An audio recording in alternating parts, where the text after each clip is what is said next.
Hi friends, எல்லோரும் எப்படி இருக்கீங்க?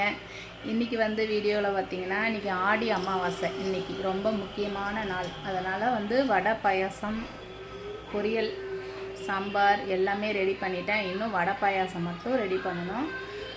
என் வீட்டுக்கார் பார்த்திங்கன்னா, அவங்க அம்மா அப்பா ஃபோட்டோலாம் தொடச்சிட்ருக்காரு, பொட்டு வச்சிட்ருக்காரு. அவர் அதெல்லாம் பண்ணி பூஜை ஆரம்பிக்கிறதுக்குள்ளே நான் வடையும் பாயாசமும் போட்டு முடிச்சிடுவேன். இன்றைக்கி என்னென்ன சமைச்சிருக்கேன்னு சொல்லி காட்டுறேன், ஒரு சின்ன வீடியோ. இப்போ இது பார்த்திங்கன்னா வாழைக்காய் வறுவல், அவுத்துக்கீரை பொரியல், அவரைக்காய் பொரியல், சூப்பரான ஒரு தக்காளி ரசம்.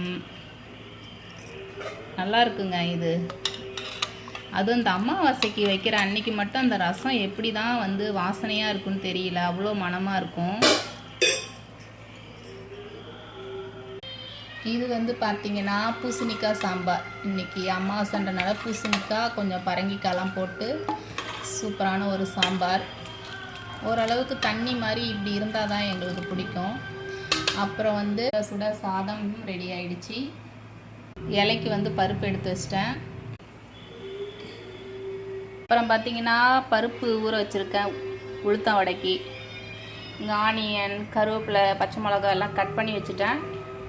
அப்படியே அரைச்சி அது வடை சுட வேண்டியது தான். ஓகேங்க, இந்த வீடியோ உங்களுக்கு ரொம்ப பிடிச்சிருந்தா சப்போர்ட் பண்ணுங்கள், சப்ஸ்கிரைப் பண்ணுங்கள். நிறைய பேர் லைக் போட மாட்டேங்கிறீங்க. லைக் போடுங்க. இதோட இந்த வீடியோ முடிச்சுக்கிறேன். நன்றி, வணக்கம்.